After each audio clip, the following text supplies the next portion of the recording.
Ihr schickt mir immer wieder Selbstexperimente, die ihr gerne sehen wollt. Einige davon sind sehr inspirierend, andere eher überschaubar. Ich zeige euch heute die 5 absurdesten davon.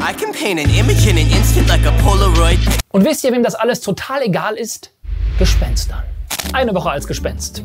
Ja, als Gespenst zu leben hat so einige Vorteile. Wenn ich meinen Haustürschlüssel vergessen hätte, käme ich problemlos durch die Tür. Einfach schweben. Ich wäre nicht mehr abhängig von der Unzuverlässigkeit der Bahn, weil ich ja astral reisen könnte. Ich könnte fliegen, ich könnte Menschen erschrecken, ich wäre immer sehr stylisch gekleidet und ich könnte Menschen motivieren, indem ich zum Beispiel einen Olympialäufer so sehr erschrecke, dass er einen neuen Weltrekord aufstellt. Es gäbe nur ein Problem, ich wäre halt tot. Kurz gesagt, eine Woche als Gespenst wäre sehr unterhaltsam, aber auch mein Ende, weil es keine Gespenster gibt. Allerdings haben 2014 Schweizer Naturwissenschaftler in einem Experiment Geister gezielt hervorrufen können. Dazu wurden die Handbewegungen von Testpersonen durch eine Roboterhand zeitlich leicht versetzt auf ihrem Rücken wiederholt. Das führte zu einem neurologischen Fehler in der Selbstwahrnehmung und die Testpersonen hatten die Illusion, bis zu 4 weitere Personen würden sich mit ihnen im Raum aufhalten. Einige baten sogar darum, das Experiment abzubrechen. So unheimlich wurde das Gefühl. Und so konnte zumindest das Gefühl einer gruseligen Geisterwahrnehmung in einem wissenschaftlichen Experiment nachgebaut werden. Und wisst ihr, was Gespenster auch super können? Eine Woche nicht atmen. Der Weltrekord im Luftanhalten liegt bei 24 Minuten und 33 Sekunden. Aufgestellt vom kroatischen Apnoe-Taucher Budimir Sobat. Der Mann ist professioneller Apnoe-Taucher und hat vorher reinen Sauerstoff eingeatmet und ich erkläre euch gleich, warum ihr das eher nicht nachmachen solltet. Eine Woche nicht atmen klingt erstmal sehr praktisch. Potenzieller Mundgeruch verringert sich. Man kann duschen, ohne dauernd Wasser im Mund zu haben und sich zu verschlucken. Man kann ewig weit tauchen. Wenn der Besuch Blähungen hat, ist es nicht so schlimm. Spaziergänge im Weltall sind ohne teure Technik möglich. Es ist super umweltfreundlich, weil man kein CO2 mehr ausatmet. An diesem Experiment gibt es eigentlich nur einen großen Nachteil für mich. Meinen eigenen Körper. Tatsächlich würde der ohne Sauerstoff nicht lange funktionieren. Pro Tag braucht jemand meines Alters, Gewichts, Größe und Geschlecht ungefähr 14 Kilogramm Sauerstoff am Tag, wenn ich keinen Sport treibe. Zumindest laut dieser Quelle. Ohne Sauerstoff ist das Leben schnell vorbei. Daher ist Erste Hilfe auch so extrem wichtig. Bereits nach 3 bis 5 Minuten ohne Sauerstoff beginnen die Nervenzellen abzusterben. Und nach 5 Minuten kann es zu irreparablen Hirnschäden kommen. Also wäre eine Woche ohne zu atmen ganz spannend. Der Nachteil wäre nur, ich wäre tot. Schon wieder. Zum Glück kann ich das nächste Experiment überleben. Eine Woche lang, der Boden ist Lava. Eine Woche lang den Boden nicht berühren zu dürfen, kann ziemlich kreativ machen. Morgens kommt man erstmal nicht aus dem Bett und könnte sofort aufgeben. Aber mit der richtigen Idee ist das Ganze entspannt machbar. Es dauert zwar alles etwas länger, aber man kommt überall hin und in kürzester Zeit gewöhnt man sich an das neue Leben und schont die eigenen Schuhsohlen.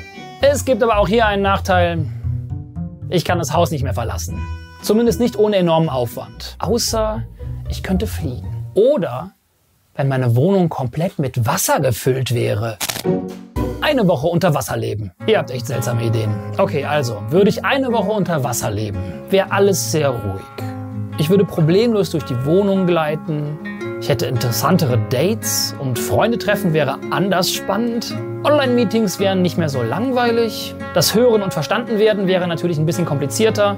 Und meine komplette Technik wäre wahrscheinlich ziemlich schnell kaputt. Also mein Laptop ist nicht wasserdicht. Außerdem würde ich wohl ziemliche Probleme mit meiner Hausverwaltung bekommen. Außerdem ist eine Woche unter Wasser leben gar nicht so originell, wie ich dachte.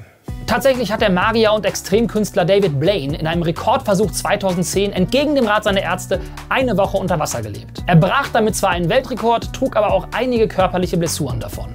Aber da manche von euch mir nicht nur ein Selbstexperiment vorschlagen, sondern mehrere, habe ich vor allem schon diesen Vorschlag relativ oft gelesen. Eine Woche alle Selbstexperimente gleichzeitig. Alle. Alle, die ich in 2,5 Jahren gemacht habe.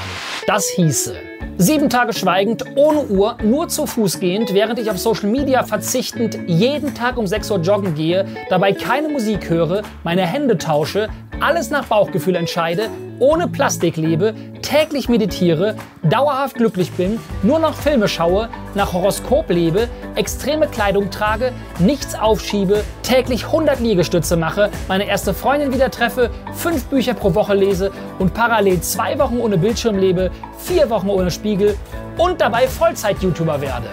In einem Experiment. Und anschließend zur Therapie. Generell können aus Kombinationen wirklich spannende Ideen entstehen, aber sie sollten einen Mehrwert haben und zu einer Erkenntnis führen. Sonst finde ich das nicht so spannend. Solltet ihr noch mehr dieser wahnsinnig innovativen Ideen haben, schreibt es mir gerne in die Kommentare. Und eine Sache noch. Ihr könnt bei mir jetzt Kanalmitglied werden und meine Videos damit supporten, falls ihr Lust und die Möglichkeit dazu habt. Hier gibt's alle Videos früher und exklusiven Content, also ungeschnittene Interviews, aber auch Making-ofs und Blicke hinter die Kulissen meiner Arbeit oder ungenutztes Material sowie exklusive Livestreams, in denen ich kommende Projekte vorstelle und euer Feedback einhole. Also genau wie auf Patreon. Und ich schneide jetzt weiter an Get Inside. Bis bald. I can paint an image in an instant like a Polaroid picture. Make a mural out of noise and corduroys with no zip. Push a porta potty over with a pig inside the piss.